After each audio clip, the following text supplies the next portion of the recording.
love it. Yeah. How long did you guys know each other? Oh God, we met in the Blue Planet Dreams album, which would have been around 1994-5. We released it in '96, so we're right in that mid '90s time frame, right? That sounds right. Yeah, that's about right. And I think we met because the guitarist that was playing he worked in with his us. band, James Abule. Yes. He took guitar lessons from me. Oh, wow. And then so he maybe suggested the studio or something. Yeah, he suggested the studio, and then we came in and we met then. Mm-hmm. And at that point, I really didn't know much about you at all, other than hearing your name kind of buzzing out there, right? But then, and the rest is history. A lot of studios, for one, don't have the ability to record acoustic instruments so well, because you kind of need we have a real piano, drum sets, and with my studio we can get everybody playing at the same time, which is a neat thing because there's a feel that comes from when everyone's playing at the same time. Sure. So we sort of have that capability. Plus my background, I have electronic instruments, but I'm a guitarist and I love playing acoustic guitar. So I think that I do influence their music that way, and I'm happy that they're receptive to it. Right. Let's see. We started Blue Planet Dreams. And that's you. Yeah, and then Destinations. Well, actually, I had River Life, which is a solo thing before I met you. Okay. And then we did Blue Planet Dreams, and it was me and Dawn. Mainly. Yeah. And it was the first time we met you, and then we had other players come in, but Dawn and I wrote that album together. And then we did Destinations, where we brought in Max Zappe, and he tended to bring in more of that Latin flavor, some of the odd times, 7/8 times, and some of the other stuff. Mm-hmm. And then we had that album come out in about 2000, and then Gap. And then 2018 or 19, I showed up at one of Peter's gigs at Dizzy's, because he does a lot of shows in the jazz clubs and at Dizzy's. And I walked up, and at first I don't think you really recognized who I was, because it had been 17 years. But I said, it's Rob Shinno, Hemisphere, I'm going to do a new album. And so that's how that came out. And that's the American Dreams album that came out last year. It's really nice working with Peter, because one thing is I wanted to make sure that this next generation of Hemisphere was more organic from the standpoint of we don't play to click tracks. We play the albums and the rhythm tracks and stuff live, and maybe we have to take a couple takes and get the right one, but have that floating nature, the organic nature of the bed of the track be real and honest, and not something that has been totally sequenced and vamped and and overanalyzed, but happens in the moment, and then from there. We work together, and Peter does a great job helping us with some of the arrangements and things that are going to go on with the songs, and also the continuity of the album. And I think that's why American Dreams seems to hold together well, because it's got a lot of different styles and a lot of different types of music on it, and it's easy for people to lose the thread of what it is you're trying to do.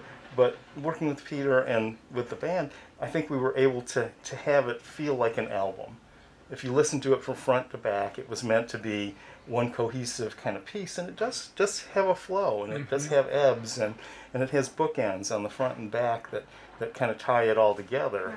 In music terms, he helps us keep it real. I like that. But which is also organic, and with arrangements that sometimes can be surprising. Right? Because you want that magic to happen. It's music. For instance, we had the song Transmission on the American Dreams album, and I was up here in this very room, and the band's downstairs, and I'm doing my guitar solo stuff and kind of playing with sounds and working on it, trying to figure out what to do. And I tell Peter, I go, okay, we're ready to go. And he tells me, oh no, we're done. Come downstairs. Oh, nice. Because it just happened in the magic of the moment. Right? Yeah, and also the beauty of not thinking, like you weren't thinking, you were just experimenting and being free, and wasn't in that headspace where you thought it was going to be on the record, and I need to make it perfect. Yeah, because sometimes you won't push the edge, will you? Huh? Yeah, When you know it's way. you'll kind of like stay in your lane, right? My inspiration comes from I draw from hearing other people play recordings. I'm really into surfing. I try that sort of as a state that I like, and I try to integrate that into my playing. And maybe it's always been this way, but with technology, you know, I get a lot of people send me links of musicians and songs, and it's just endless. It's just how incredible the world is of making music and making creations. Well, it's the first Hemisphere show back in 17 years, I think, right, Peter? Not that I'd have any jitters playing live in front of people for 17 years. But no, I think it's coming together really, really well. And, you know, like I said, this Hemisphere 2.0, if you will, you know, morphing from what was kind of a contemporary fusion instrumental band into being what I describe to people as a very vocal forward band now. We've got a lot of vocalists and a lot of vocals going on. Our live shows, well, that show will have 4 vocalists, Leonard Patton, Janet Hammer, Donald Bowman, and myself. You know, we also wanted to bring back our history, because we started, Hemisphere was almost kind of like a pop rock thing, and then we moved when I met Don Bowman, since he was a sax player, into this whole kind of instrumental vibe, and smooth jazz was hot right around then. Not that it isn't still today, it's a good genre, but you know, it was super hot then. And so we were kind of on that track, and probably a little too fusion-y for some smooth jazz people, but you know, we were doing that instrumental stuff. And but the reason I bring that history in is because on the front end, we were kind of more of a visual band in terms of just the staging of what we would do. We would do odd lighting and scrims and just all kinds of things to put people kind of in a zone when they come to see a Hemisphere performance. And now with the American Dreams album, we're going back to that. Just trying to put people in the space of being more immersive, as well as the music. And I think, Peter, I mentioned that to you, right, around the visual element, to me, is almost like another leg of the stool, right? You know, I want to have great concepts in music with Hemisphere, but I also want people to kind of get immersed in a space where they can kind of lose themselves. I think that's a third part that'll be interesting for the October 2nd show, which is Humphrey's BackstageLive, if you want to know the venue. But it's also the fact that American Dreams, now these songs have kind of stories behind them. So I'll talk about that and kind of explain the dynamics of where the song came from. Peter's a master at that. He does that with a lot of the songs, introduces them, and gives a backstory so people can understand the context of you know, where the writers were coming from and what kind of experience is the music delivering. And then you play it, and to be honest with you, everybody has their own experience with it. So your story may not be theirs, but they understand a little bit more because they have a little more background. We're super excited about it. We've got a great 10-piece band that'll be there for the show. And, you know, since we've been delaying the show for a year, I think we have a lot of pent-up energy here to get out and play. Oh, man, that's your first gig in 17 years. Yes. Yeah. Yeah, I kind of think what you do, Rob, is you do all the prep that you can do. Yes. You don't slack on that, and then you just offer it up and say, I've done everything I can. Yes. Let me have a great show, and and that tends to work. Yeah, and that's what I'm going to do. I think we're all doing all the homework. You know, the rehearsals are sounding great. I'm playing every day to work on the show, but at the end of the day, you know, I'm going to get there that night, and I'm just going to have a great time, and I want everybody to just enjoy themselves and kind of lose themselves in the magic of a nice 2.5 hour set. And if we can do that, then I'll walk away happy. It's always fascinating to me, the idea of live performances, if people do it over and over again. And I want to hear about your guys' experience, if you have them, with some kind of stage fright or jitters or whatever you want to call it. And what have you done to overcome that in the past? I tend to do pretty well with that, and Now, times when I have gotten nervous is when somehow I didn't prepare enough for it. So just sort of like what I told Rob. So my theory is you do everything that you can, and so that means a lot of practice, because you'd be surprised at how I recently saw Pat Metheny get interviewed, and he's one of my heroes, and he plays so well, and the interviewer was saying, wow, you just play that phrase so flawlessly and blah, blah, blah. And he said, it's not as if it just comes and it just does that. I've worked at that thing for a lot of time. So, yeah, that's my model too. It's just work at it. And then when the actual performance comes, you sort of surrender yourself and you say, I've done everything I can. There's nothing more that I can do. Let me have a great performance. Yeah. And it for me, nervousness comes when I'm unprepared, and so I don't like that feeling. So I always do my homework. I would say that I have had jitters in the past with live performances, and sometimes it's been because, like Peter said, I wasn't as well prepared as I probably should have been. Mm-hmm. Now that I'm a little bit older and wiser, I know that I can't wing it. So, yeah.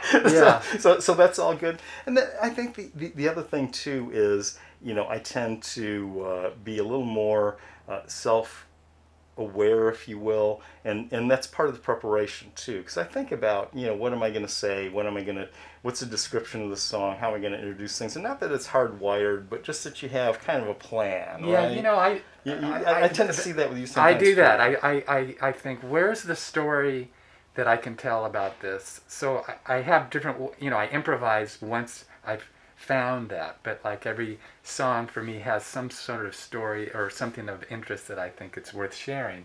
Yes. So I kind of identify that, and then when I am actually saying it, I improvise around it. It just kind of flows, right? But you have some of the highlights there. You kind of know something that just along that same line, a band. So it's kind of typical in a way that jazz musicians, they don't, and historically they do not announce songs that much or talk about the song. They just sort of say, this is this, and then they play.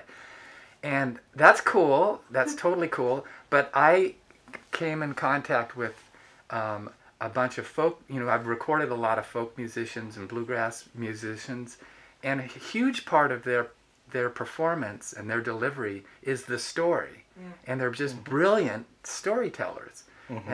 And I felt like that is such a neat thing that doesn't have to be just for that music and can be for other types of music too. And so that was a real eye-opener for me, and that was many years ago. It was, in fact, the band Nickel Creek. You remember those guys? Yeah. I love Nickel Creek. Yeah, and they are just phenomenal musicians, but a huge part of the show is these stories that are just funny, clever, insightful, inspirational.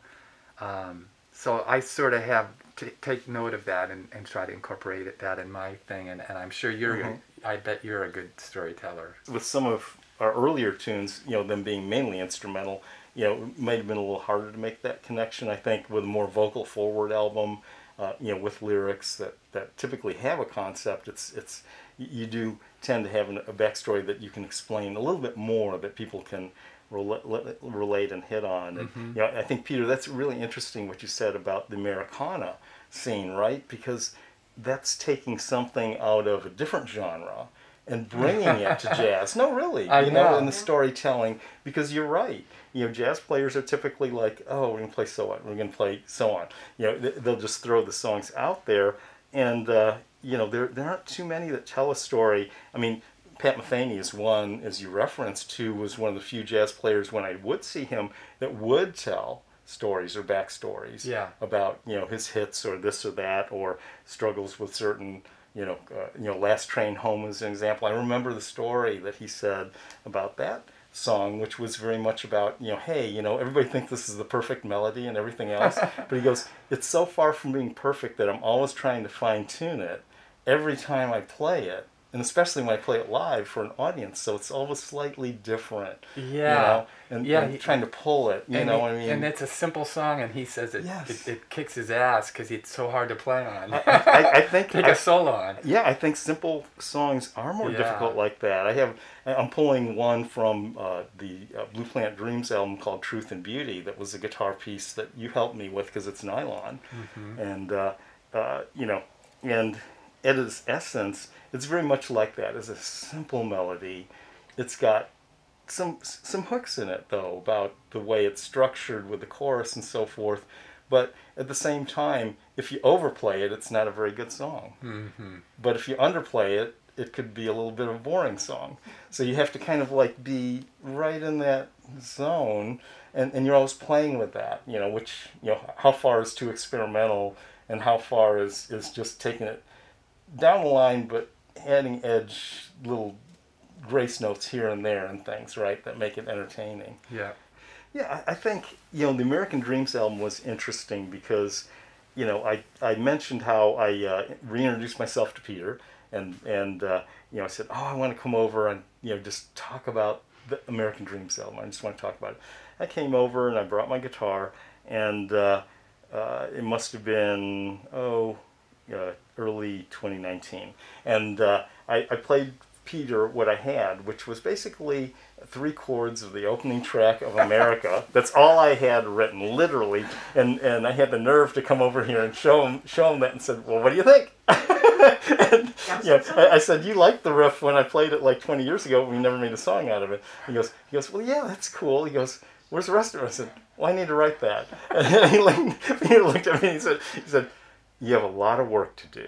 And then that was kind of the end of our session, which was great. But you know, I was really inspired at that time, and I still am right now, which is really good. I'm writing a lot. And one thing that I realized that would make a difference in my ability to write and bring a lot of material forward was this idea of mashing things up. So I'm really focused on, you know, taking a concept or something. It may be something that starts out being very Pat Metheny-esque, but I want to morph it, and I want to add a prog rock section to it and make it feel like Genesis at some point in time. Or I want to take something that feels kind of EDM-y like Pet Shop Boys, but make it sound retro like Casey and the Sunshine Band at the same time.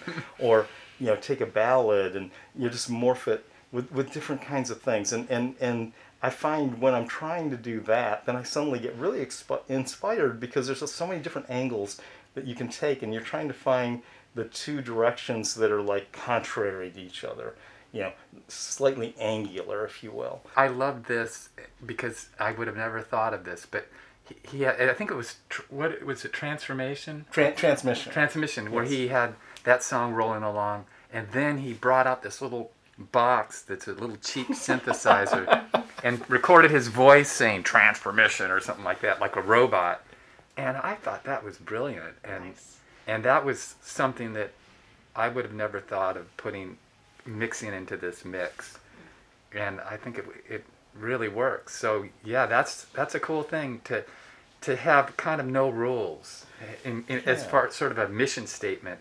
No rules. Everything is open to try and create great art, right? At the end of the day, I think that you bring up a good point there, which is like, you know, we have all this technology, and Peter has a beautiful studio here. If anybody wants to work here on free ad, you know, absolutely great place to work and create, which is a lot of modern machinery, as Rush would say, right? You know, all this modern machinery making music, but then, you know, Peter also keeps it very organic, because we all play together and we play live, and there's no sequencers, and it's all live musicians 100% of the time, which is great because it allows us to float a little bit.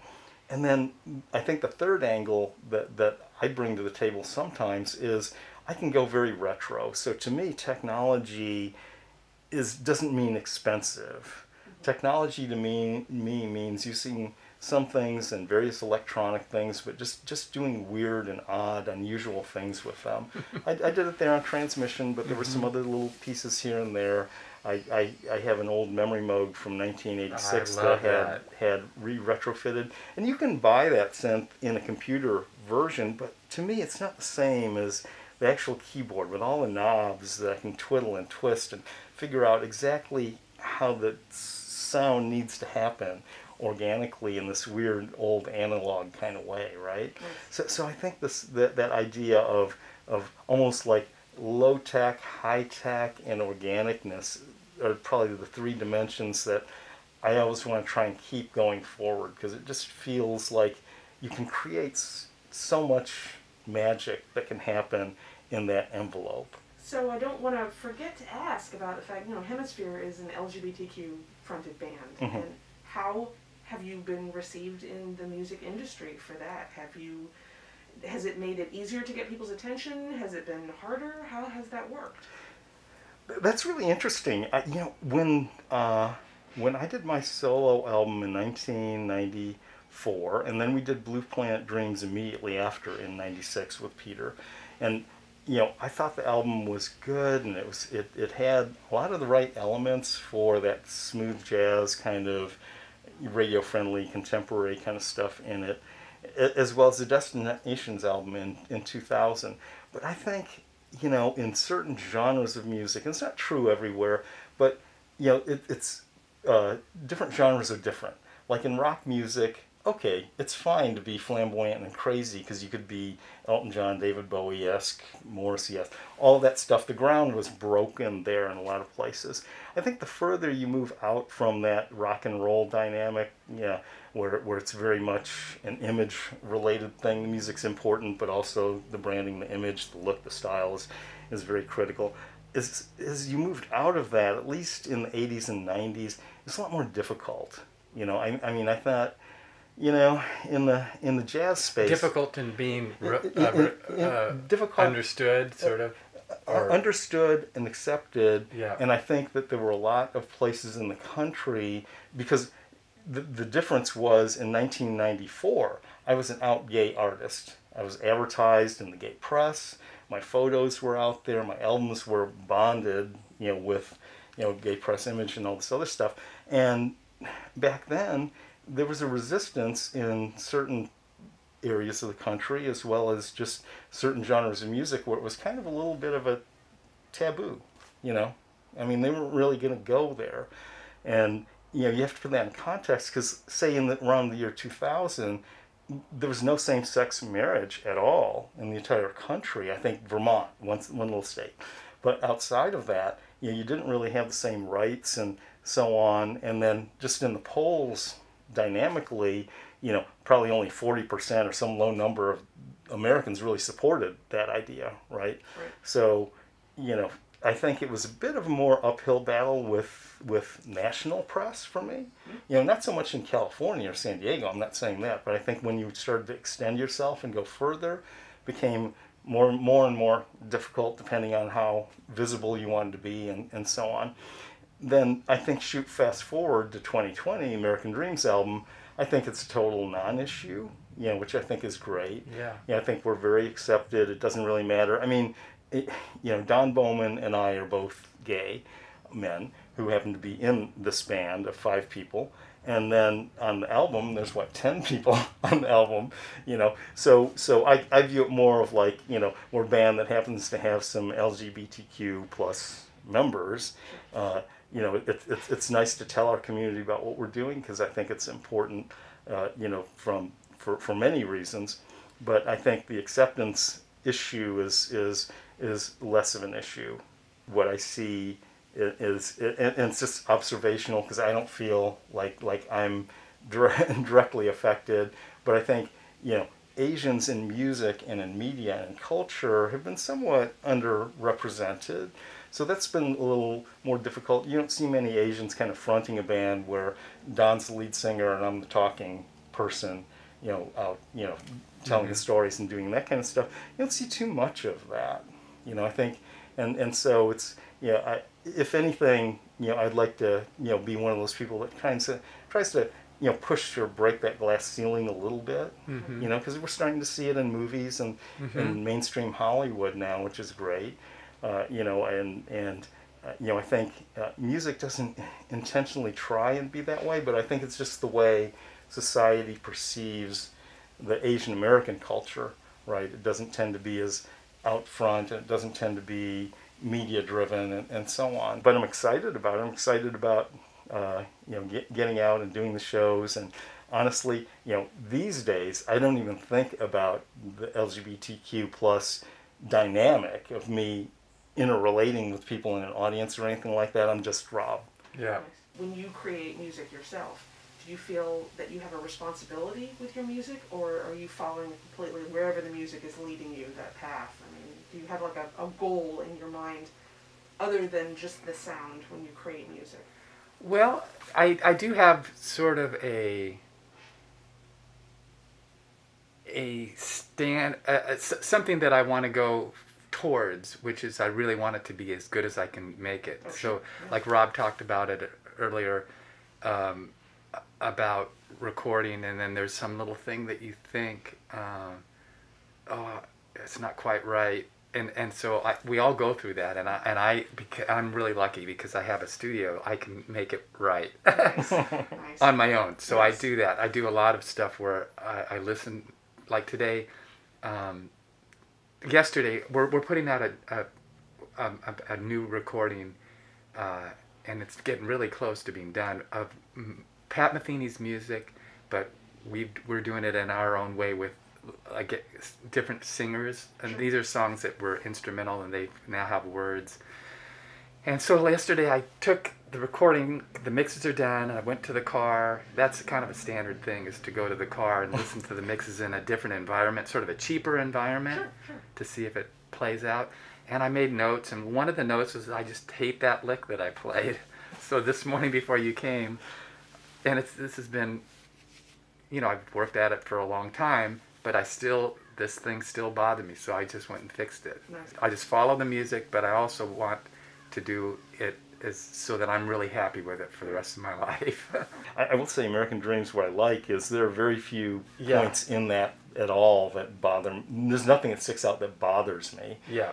And I think that points to Peter's organic style, keeping us real. I mean, it's almost an album that's got production but has a live feel to it. And with that, certain imperfections are okay. Yeah, You know? it's just as long as you're okay with it, Yeah. certain. But if there's something that bugs you, it's gonna forever bug you. Yes, I agree. I'll agree with that. That's like the photo bomb that didn't quite work, right? We heavily pushed this idea of having this message of unity, diversity, and equality with the new Hemisphere 2.0, whatever you want to call it, version. And I'm kind of sticking with that because I kind of feel like that's something that will never be fixed or right in my lifetime. But even through a butterfly effect, if I can have a little bit of an effect just to change a few little things here and there, someone's perception, or someone got inspired, across the planet somewhere, just hearing something, that would be a nice thing. We started this American Dreams album, and about, halfway through the album, I started telling them about my grandiose plans. This was going to be a 3-album arc. Yeah. And so, but the nice thing is it really feels good, like we're going to do that. So we have the second album called Unity that Peter's going to help us work on. We're going to start recording next spring. And so we have American Dreams, and we have Unity in the middle, which we've talked about making a little more thematic, symphonic, if you will, with a live string section, and making that different from American Dreams in that context. And then we'll close out the trilogy with this third album called Power of the People, and it's going to be very, very horn-driven, very horn-centric. Neat. Kind of like a powerful, almost written for live statement. And I kind of feel that arc, that's as far as I can see now. So That's pretty good. So if we can pull that trilogy arc off of the 3 albums, I'll be happy. And if I get hit by a truck eating a burrito, I'll be fine.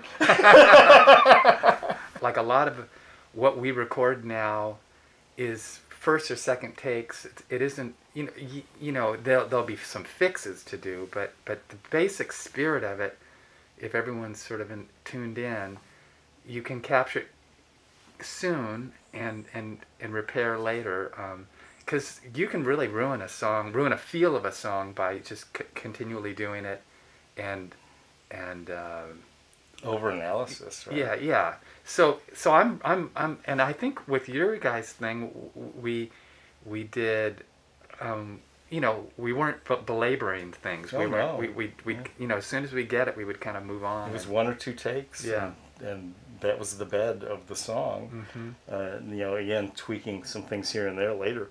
But the reality of it is, I think, capturing that inspiration of the moment. I think it goes back to what Peter said about, prepping. If the band is prepped and you're prepped and you have the construct of the song, you basically know what, how you want it to flow and what the message is, and in the Hemisphere case, what the lyrical content is and all of that, then you're in pretty good shape. And then you don't want to overanalyze it. You need to get people in there to take that picture, if you will, that's the foundation of the house, And once you have that, then you can go and add the twiddly bits and other things that go on it to finish the finesse of it.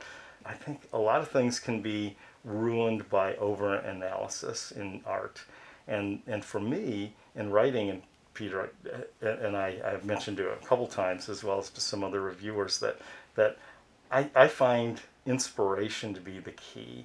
So if I have an idea or something, I've got to write it down or sing it into my phone or type it out on my phone, the lyrics. And typically that happens in 30 seconds to 3 minutes for an entire new piece that just came to me from the universe, and it's in my head. And I need to capture it at that moment, because just like a butterfly, it'll flit off and it'll be gone forever if I don't capture that moment. Other times I can sit there and play and noodle on my guitar for 8 hours and not really write anything particularly special, and so I try and stay away from the forced elements of thinking it's 10 o'clock, I need to write. From 10 to 11 I write. No. I write whenever the mood strikes me, and thus, and the 11 tracks in American Dreams were all written that way. All of them were inspired in a moment where the basic the foundation of the piece, even if it was just like a verse or something, was done in less than 3 minutes. Peter and I will sit and I'll play him something, and he'll help with chord arrangement and say, oh no, that should be something there.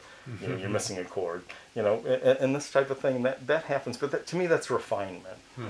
Sometimes there's just a melody that comes, and also something that's, I think, kind of interesting is I tend to, and I'm not the only one, do well with writing with a prescription that's sort of handed to me, right, if that makes sense. Yeah. One thing that happened years ago, there was a company in San Diego, it was called Network Music, and what they did is they were a company that recorded songs, original songs, and they always had, these songs would go on CDs, and they would eventually end up at movie studios, and for the producers say, we need a piece of music that fits into this slot. Let's try this. And then they call it needle drop music, or they did call it needle drop music.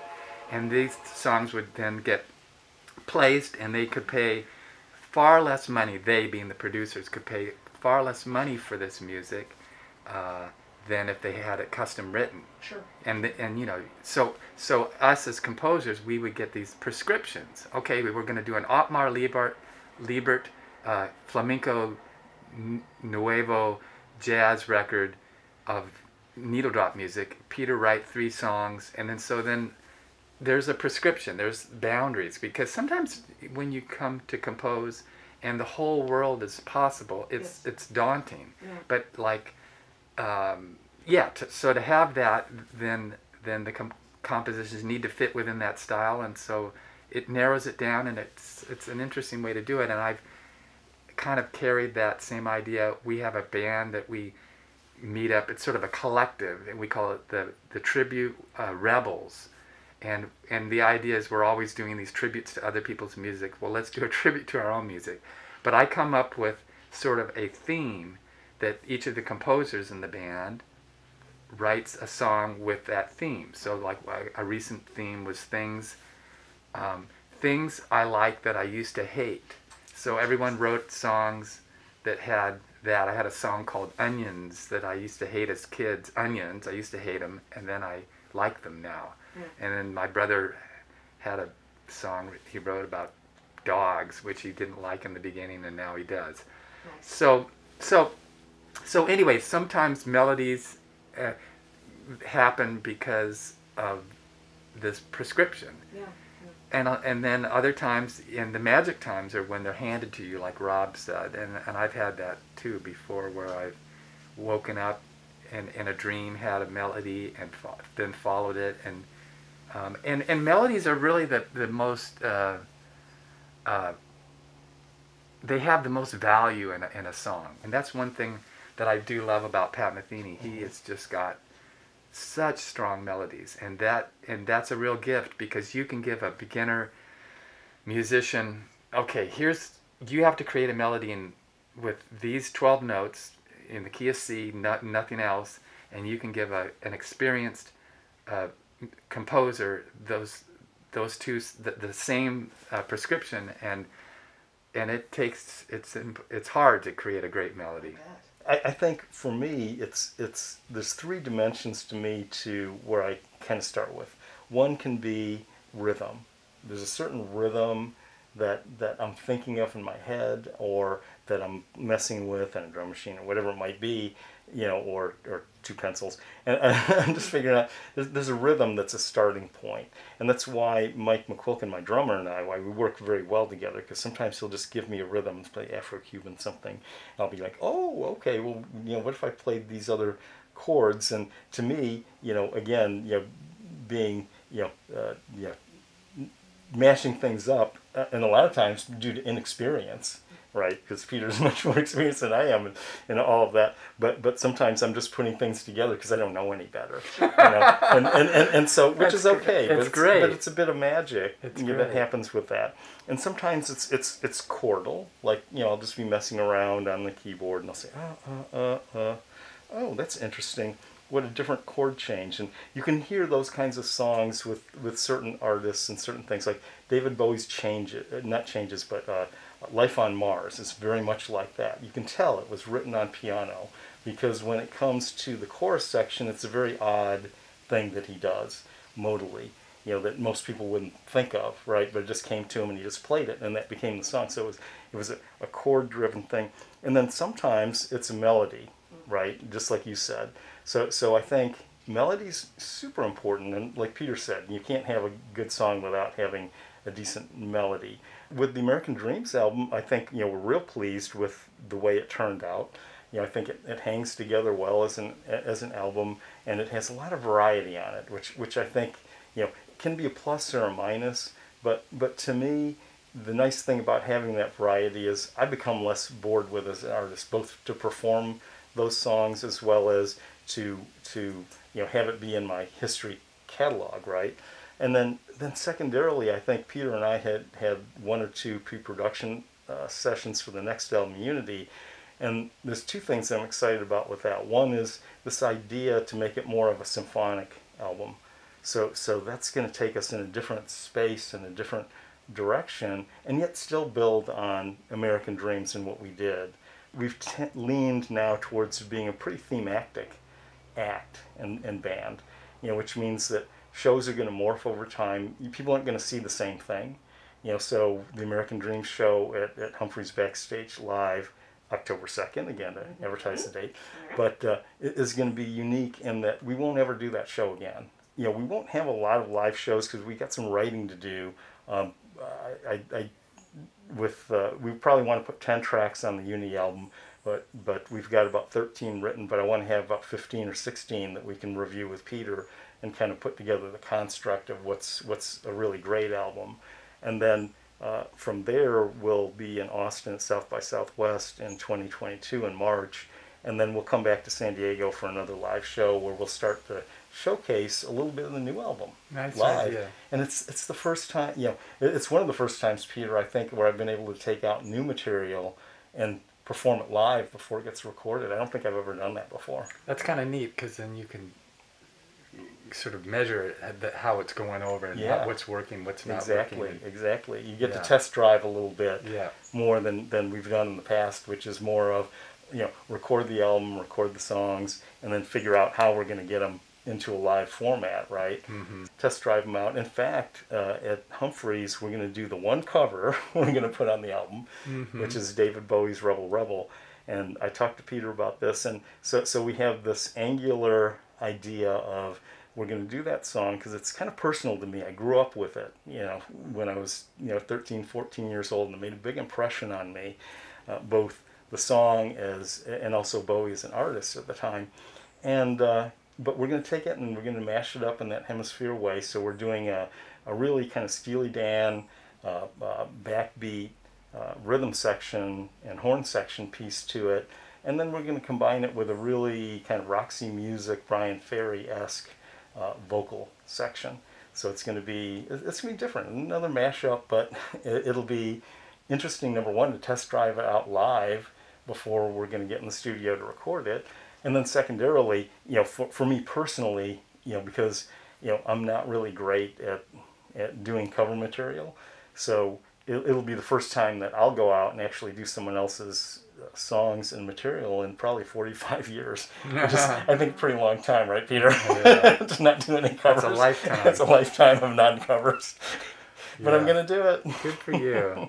Something that we're having a wonderful time doing is these live stream concerts, and we're going to do the music of Chick Corea in about 2 weeks. That's coming up, and those will continue. They usually happen once every 3 weeks. We do a show, and there are some live gigs, not that many, and I'm kind of okay with that because I'm still concerned about the COVID and that kind of thing.